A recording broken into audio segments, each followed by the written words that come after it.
नमस्कार दोस्तों, स्वागत है आपका एक बार फिर मेरे साथ। है तो दोस्तों, मैं हूं आपके साथ जितेंद्र चौहान और आज बात करेंगे ईडब्ल्यूएस सर्टिफिकेट की। तो इसको लेकर काफ़ी सारी प्रॉब्लम आती हैं। लोग बोलते हैं कि इस ईयर का चाहिए, इस ईयर का चाहिए। तो ये काफ़ी सारा मार्केट में भ्रम है इसके बारे में, मतलब बच्चों में भी कन्फ्यूज़न है और सभी में ही है। क्योंकि हालांकि कुछ जो पिछले रिक्रूटमेंट्स अभी कंप्लीट हुए हैं उनमें ये सब क्लियर भी हुआ है, बट लेकिन रेलवे है, फिर भी कुछ कहा नहीं जा सकता। लेकिन फिर भी मैं आपको रेलवे के ही प्रूफ के अकॉर्डिंग ही बताऊंगा। लेकिन हालांकि बहुत सारे लोग बोलते हैं कि आरटीआई से ये रिप्लाई आया आया है कि इस ईयर का होना चाहिए, 2017-18 का होना चाहिए या 2019-20 का होना चाहिए। तो दोस्तों, मैं आपको एक चीज़ बता दूं कि जब डीवी जैसी चीज़ होती है, डॉक्यूमेंट वेरिफिकेशन जैसी, तो वहाँ पर इतनी कॉम्प्लेक्सिटी नहीं होती। तो फिर भी मैं आपको बता सकता हूँ कि क्या इसका एक सोल्यूशन होता है, हो सकता है। और मैं आपको इसका सोल्यूशन, जो ग्रुप डी का जो फॉर्म है, जो लेवल 1 का 2019 में आया था, मैं आपको उसी में इसका एक प्रूफ दिखाऊंगा। तो दोस्तों, वीडियो शुरू करते हैं।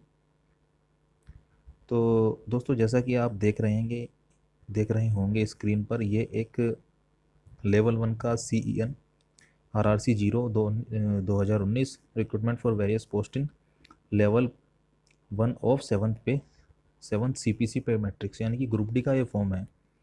तो तो दोस्तों, जब आप इस फॉर्म के दूसरे पेज पर जाएंगे तो वहाँ पर आपको कम्युनिटी वगैरह, यानी जो आपकी कैटेगरी है उसकी जिक्र मिलेगा, उसके बारे में बात होगी। तो दोस्तों, दूसरे पेज पर चलते हैं। तो दोस्तों, जिन भी कैंडिडेट्स ने EWS से फॉर्म अप्लाई किया होगा, तो वो आप कैटेगरी नंबर 8 पर आना, और यहाँ पर आप देखते हैं कि कम्युनिटी में जब आप देखते हैं तो यहाँ पर EWS सेलेक्ट करा हुआ है। तो ये तो कोई दिक्कत वाली बात नहीं है। उसके बाद जो दूसरा कॉलम है वो है I confirm that I fulfil the EWS eligibility criteria. तो इसमें भी कैंडिडेट ने यस किया हुआ है। अब इसके बाद तीसरा देखते हैं, I do not have EWS certificate and I will submit the certificate on the date of DV document verification. इस पर भी इस कैंडिडेट ने यस सेलेक्ट किया हुआ है।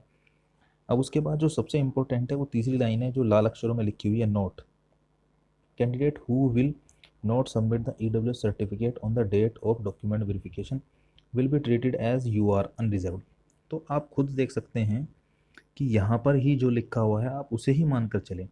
देखिए, जब भी कोई CEN या कोई भी नोटिफिकेशन बनता है तो उसमें स्टैंडर्ड डाले जाते हैं कि ये सारे स्टैंडर्ड फॉलो होंगे, मगर ऐसा कुछ है नहीं। DV के टाइम पर इतनी कॉम्प्लेक्सिटी नहीं होती है।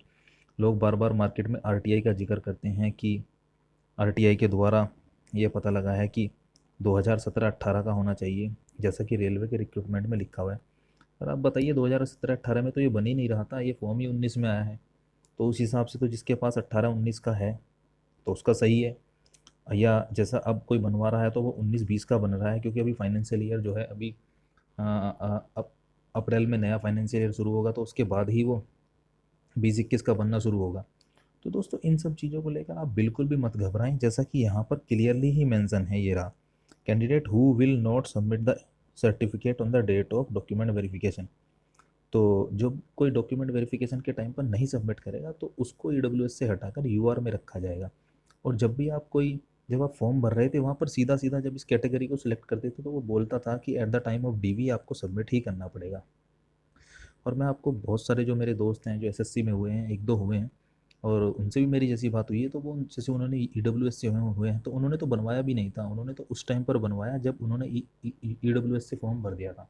लेकिन उन्होंने कहा कि भाई आप अपना EWS सर्टिफिकेट बनवाओ। तो उन्होंने उनको DV के टाइम पर उसके भी लिए 4-5 दिन दिए और उन्होंने वो सर्टिफिकेट बनवाया। उसके बाद वो ले गए, उनका सिलेक्शन हो गया। तो ऐसी कोई कॉम्प्लेक्सिटी नहीं होने वाली है। और आप मेहनत कीजिए, टेस्ट सीरीज लगाइए, और आप टेक्स्ट बुक की टेस्ट सीरीज लगा सकते हैं। अगर आप टेक्स्ट बुक की टेस्ट सीरीज लगाते हैं तो दोस्तों, मेरा कोड है YEAK4J। आप इस कोड को अप्लाई कर कर टेक्स्ट बुक में टेस्ट पास उसका परचेज़ कर सकते हैं और टेक्स्ट बुक के टेस्ट लगा सकते हैं, जहाँ से आपको काफ़ी मदद होगी। तो दोस्तों, यही तो मेरा एक एनालिसिस था। अगर आपको वीडियो अच्छी लग रही है तो लाइक कीजिए, नहीं अच्छी लगी है तो डिसलाइक कीजिए।